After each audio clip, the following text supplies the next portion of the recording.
What's up, everybody? Back with part 5 of the biomechanical factors that affect strength. Today, we're talking about joint angle. The short of it is muscles create torque force. Now, we say torque specifically because there are many different kinds of forces. Here's the lowdown on forces.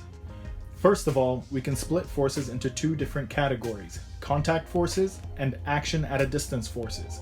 Within each of those, there are different kinds of forces. So in contact forces, we have frictional force, tension force, normal force, air resistance force, applied, and spring force. Action at a distance forces include gravitational, electrical, and magnetic. When we look at the joint angle, we talk about torque, not just about force. But when we examine it, it's torque versus joint angle, not force versus joint angle. When you think about torque force, you should be thinking about rotation. So when we're looking at the joint angle, we're looking at the torque that helps rotate a limb around a joint. The more torque you have, the more tendency that torque force is going to cause a limb to rotate around a joint. What does that mean for strength training or resistance training? Basically, what that's telling us is, depending on the joint angle, on the degree, you might require more force to move a certain load.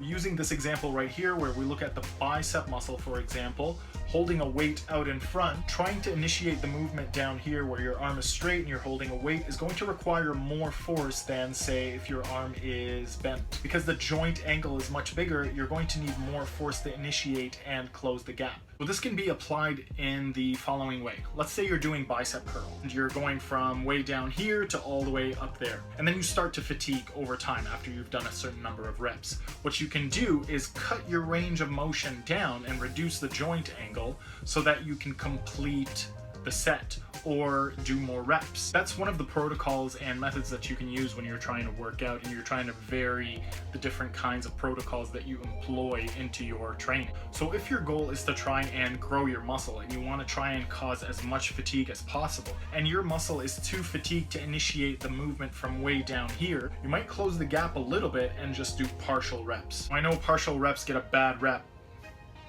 but there is a time and place for everything. Think about it. If you like this video, please like and follow for more great tips on health, fitness, with a dash of philosophy. Peace.